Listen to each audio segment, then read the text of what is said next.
Synergy is where different entities cooperate advantageously for a final outcome. Simply defined, it means that the efforts of the whole is greater than the sum of the efforts of the individual parts.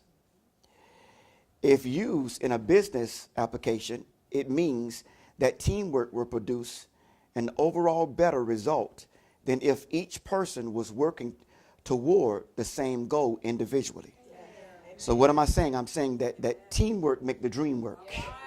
And I told you on Wednesday, I said that when I heard Bishop Von McLaughlin talk about this, you know, when he talked about synergy, it was one of the first time I had ever heard about synergy and the definition of synergy.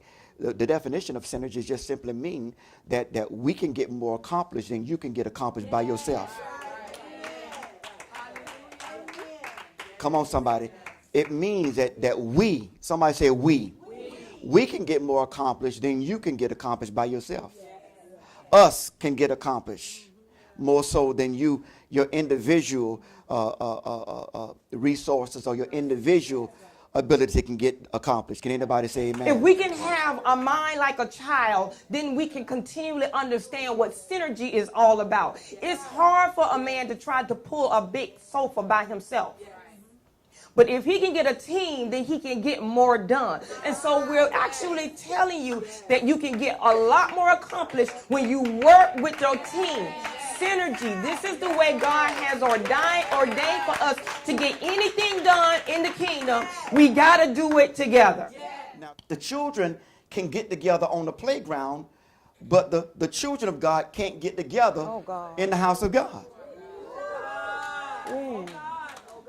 They can get together on the playground, but we can't get together in the house of God. And so that's why I know that there are so many people in this church that was born and raised in a dysfunctional situation, because you think that you're supposed to get here and have no government authority over your life.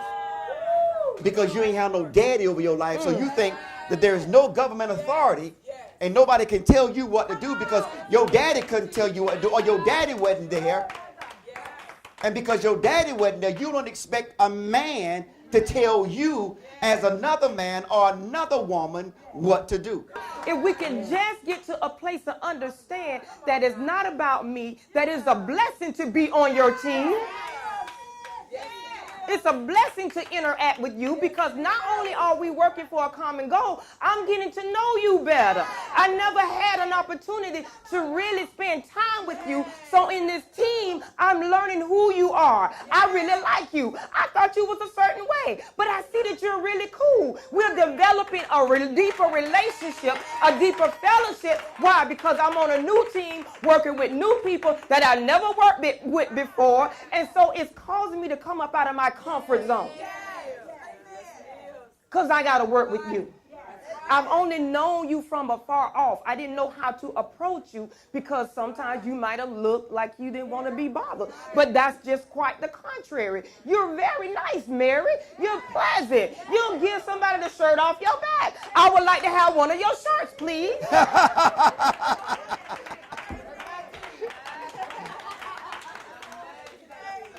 So the enemy, when the devil hears no division, he works overtime.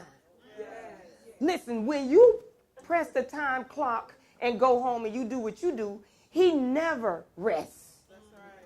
He works overtime to divide homes, husband and wife, to divide family members, to divide church members, and to divide best friends.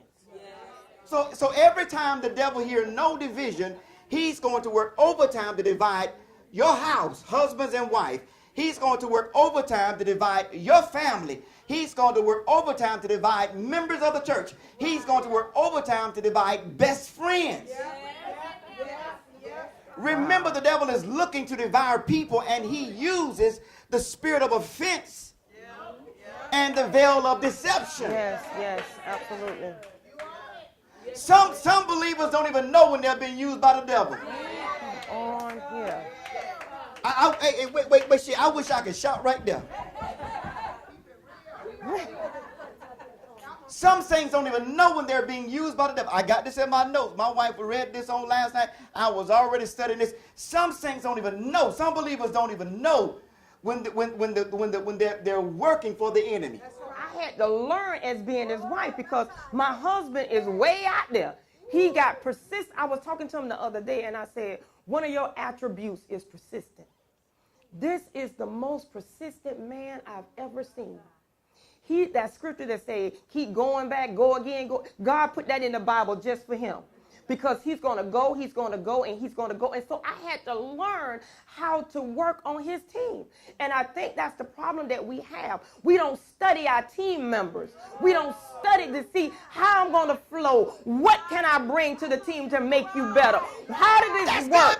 We got to learn how to, you just don't fit in on a team. You got to study your team members to see what part you're supposed to bring to complete the process. Oh, come on. Y'all looking at me like I done lost my mind. See, we don't know each other as intimately as we should. So when God puts you on a team, or when Pastor LaTronda puts you on a team, that means you got to study the people you're working with. You got to figure out what aggravates them and what agitates them. And once you figure it out, stop it. Don't keep doing it. When you find out what works, then you enhance that. Then you say, wait a minute, let me bring something to the table. You don't just do it. You see if it fit in with what you're doing. If it don't fit in, don't get mad. They don't want my idea. So I ain't bringing no more ideas to the table. Wait a minute, that didn't work, but the next one you have might just work. So this is how synergy works. Synergy is not saying, oh, they don't want me on this team. I want to go. No. I'm going to find out how I'm going to play a part in this team because your role is significant. And your team will be incomplete if you withhold what God gave you to bring to the table. The first sign of rejection, you turn around and say, they said no. My God. First time you fill out an application, oh, they said no. First time you tried to get a loan for a car, oh, they said no. First time, first sign.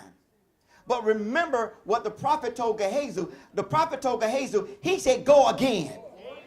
And my wife said that. My wife said, one thing I got persistence. My bishop would tell you the reason why I jumped in here ahead of all those other sons that's been with him all these years is because of my persistence.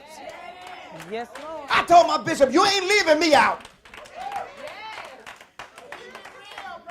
So if I got to call you every single day, if I got to text you every single day, I'm going with